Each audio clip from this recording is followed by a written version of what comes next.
everyone. Thank you all for coming out. I know Grandma would love that everybody is here right now. I know it. I was asked to say some words for her today, and of course I said yes without hesitation because there was no question. It's the best way I could think of to honor Grandma one more time. I've been intent on walking her home this past year. I knew it was coming to an end, and it was one of the biggest honors and accomplishments of my entire life to make sure she was taken care of until she was gone. And it was a really important thing to me.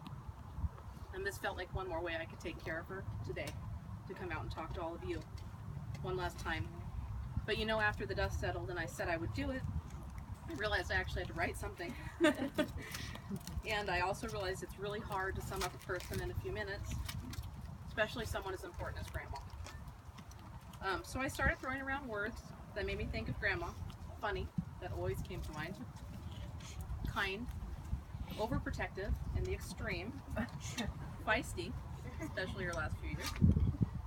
Grandma was loving beyond reason, and she was always way overly friendly. She never knew a stranger. I most definitely did not inherit this trait from her. Just ask anyone who knows me. But I know lots of you that did.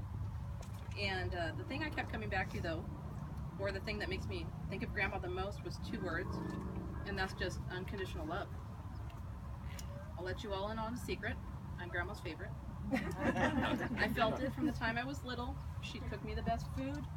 She told me the best stories. She'd sing me all the best songs. We played a couple of them earlier. I know so many of you know the story of the big toe and the clock that hadn't rung in years until the night before her grandma's funeral. It scared me to death as a child. Or who heard Grandma singing Leaving on a Jet Plane. That was definitely one she sang to us. And even when I moved to Oregon, she wrote me letters once a week, consistently. She remembered my birthday always, every single one of my 34 years. And when we couldn't be together over the years, she'd make a point to call me at least once a week. She was my constant in life, so she must have loved me most.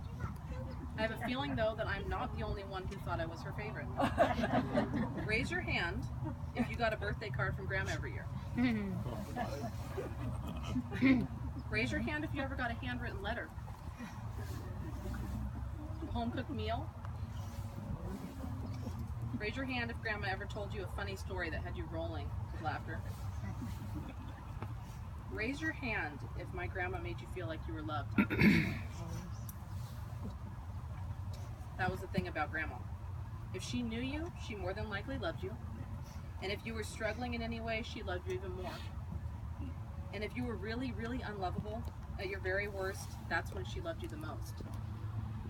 And no matter what anyone did, it was always okay. In fact, when anyone would be accused of a crime or murder, she was certain they were innocent every time. And when any candidate was sure to lose the presidency, they had her vote. I feel very strongly that Grandma's biggest legacy was love. Her family, this family, was her entire world. She raised 4 kids and had a huge hand in raising all of her grandkids, great-grandkids, great-great-grandkids.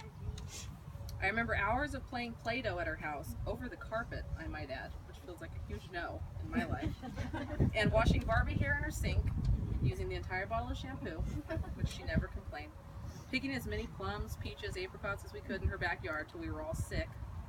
She made us homemade French fries, and we watched Days of Our Lives like it was religion. And on nights when we stayed at our house, we had baths with ivory soap, and the smell still reminds me of Grandma. And she would turn on the wall heater so no one would get cold. And then she always wanted us in her room while we slept, and she tucked us all in with her so we were safe. I have so many recipes that came from Grandma. Potato salad, spaghetti, deviled eggs. We've all had all these things at Christmases and everything else. She even taught me how to make grilled cheese, which is a really solid life skill to know. She spent hours and hours to me reading my favorite books when I was a child. She never got impatient with me ever. And Grandma didn't just give me unconditional love, she gave me her time. And these days I can't think of anything more important a person could give to you than their time. Grandma also taught me what it meant to be resilient. She never had the best of anything, but she always made the best of everything that came her way. She never had the biggest house, newest car, she didn't even drive. but you'd never know that by her attitude. She was content, always content. And she experienced more tragedy in her life than I think most people do. But she chose time and time again to be happy afterwards. She never let things keep her down for too long, even really tragic things. And she always showed up for her people, like we're all here today. She showed up every time. I wouldn't be doing Grandma justice, though, here if I didn't at least mention her sense of humor, because we've laughed so many times over things Grandma said. I remember being a teenager, and my dad was trying to put lights on the Christmas tree. He asked Grandma to hang on to the male end of the plug and hand him the female end. Well, she automatically said, "How would I know which end's the male and which end's the female?" Of course, Amber and I were teenagers and obnoxious and said, "Grandma, you're married.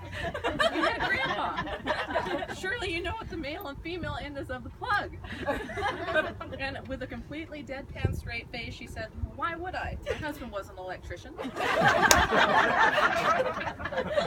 laughed about it for months. I don't know, we still do. We still laugh.